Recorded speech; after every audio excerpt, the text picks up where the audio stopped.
কেউ মানুক বা না মানুক, আওয়ামী লীগ কিন্তু জিয়া পরিবারকে নেতা মেনে নিচ্ছে। এই জন্য প্রত্যেক দিন খালেদা জিয়ার নামে তসবি পড়া লাগে, তারেক রহমানের নাম জপা লাগে। আমরা কেউ কাউকে দেশের নেতা দেশবাসী মানলেন কি মানলেন না সেটা বুঝবার একমাত্র মানদণ্ড হচ্ছে একটা নির্বাচন। তো নির্বাচন কেন দিচ্ছেন না? শুধু তো জাতীয় নির্বাচন না, কোথাও নির্বাচন হচ্ছে না। সুপ্রিম কোর্টে নির্বাচন হচ্ছে না, ঢাকা বারে নির্বাচন হচ্ছে না, কোনো সভা সমিতির নির্বাচন হচ্ছে না। তো কিসের ভিত্তিতে আমরা এটা ঠিক করব যে বাংলাদেশের মানুষ কাউকে নেতা মানলো কি মানলো না? দ্বিতীয়ত হচ্ছে কেউ মানুক বা না মানুক, আওয়ামী লীগ কিন্তু জিয়া পরিবারকে নেতা মেনে নিচ্ছে। এই জন্য প্রত্যেক দিন খালেদা জিয়ার নামে তসবি পড়া লাগে, তারেক রহমানের নাম জপা লাগে। বাংলাদেশের নির্বাচন ব্যবস্থাটাই আসলে এই বাকশাল ধ্বংস করে দিয়েছে। বিএনপির স্ট্যান্ডিং কমিটির নেতৃবৃন্দকে নিয়ে ওনাদের ওয়াজ মাহফিল করা লাগে, কারণ মনস্তত্ত্বে আওয়ামী লীগের নেতা হচ্ছে এখন বিএনপি। অতএব এই বাস্তবতায় হচ্ছে ওনারা এই ধরনের পাগলের প্রলাপ বকে যাচ্ছেন। দেশবাসী ডিসাইড করবে নির্বাচনের মাধ্যমে আসলে দেশবাসী কাকে নেতা মানলেন অথবা মানলেন না। বাংলাদেশের নির্বাচন ব্যবস্থাটাই আসলে এই বাকশাল ধ্বংস করে দিয়েছে। বাকশালের ইতিহাস আমরা যারা এর আগে বলেছি বারবার, যে বাকশালের ফ্রেমওয়ার্কটা আপনাকে বুঝতে হবে। সে আপনাকে একটা নির্বাচন করতে দেবে, সে আপনাকে নির্বাচনের প্রচার প্রপাগান্ডা করতে দেবে, সে লাইন ধরে আপনাকে ভোট দিতে দিবে, সে আপনাকে পোলিং এজেন্ট দিতে দিবে।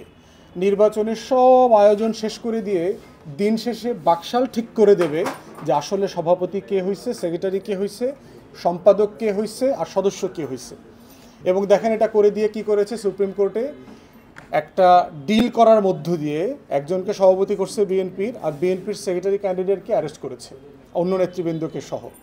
তাহলে বিএনপির ভিতরেও দেখেন একটা ধোঁয়াশা তৈরি করে দিয়েছে, যে বিএনপির অনেক নেতারাই এখন মনে করেন যে বিএনপির যিনি সভাপতি হয়েছেন উনি আওয়ামী লীগের সাথে দালালি করিডোরে সভাপতি হয়েছেন।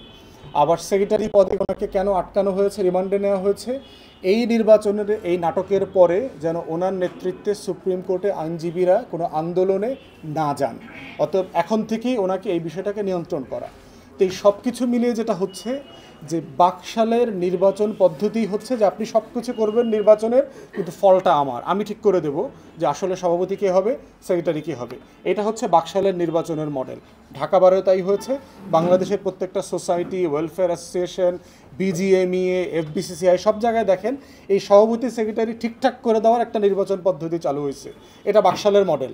এটা 74-75-এ আমরা দেখেছি। বাকশাল হওয়ার পরে আওয়ামী লীগের নেতারা ঠিক করে দিত যে কোন কোঅপারেটিভ সমিতি, কোন এনজিওর সভাপতি, সেক্রেটারি, সম্পাদক কারা হবে না হবে, কোন ইউনিয়ন পরিষদের চেয়ারম্যান মেম্বার কারা না হবে। এটা বাকশালের মডেল। অতএব এটা হচ্ছে বাকশাল 2, এবং ওই 2 এর ক্যারেক্টারিস্টিক্স হচ্ছে দেশের সকল নির্বাচনী কাঠামোতে বাকশালের যে ভাইরাস আছে। আপনারা প্রত্যেক জায়গায় দেখবেন যে আউয়াল কমিশনের ছবি দেখা যায়। আউয়াল কমিশন যেটা ফেলানি দিবসের নির্বাচন করছে, ঠিক একই রকম দালাল প্রত্যেক নির্বাচন কমিশনে দেখবেন বাকশালের এই মডেলটা বাস্তবায়ন করে চলছে, এবং এইটা ফিউচারেও আপনারা দেখবেন। লড়াই করে এই সরকারকে ক্ষমতাচ্যুত করবার আগ পর্যন্ত বাংলাদেশের কোনো কিছু আর নিরাপদ না। আপনার পথে ঘাটে আপনি নিরাপদ না, আপনার রাস্তায় আপনি পণ্য কিনতে বাজারে যাবেন সেখানে আপনি নিরাপদ না, আপনি ভোট দিতে যাবেন সেখানে নিরাপদ না, কোথাও আপনার কোনো নিরাপত্তা নাই। তাহলে একমাত্র সমাধান হচ্ছে আওয়ামী লীগের এই বাকশালের বিরুদ্ধে লড়াই, প্রতিবাদ এবং আন্দোলনকে কন্টিনিউ করা কোনো না কোনো ফর্মে। আজকের সেটাই হচ্ছে আমাদের এই রমজানে দেশবাসীর প্রতি আহ্বান।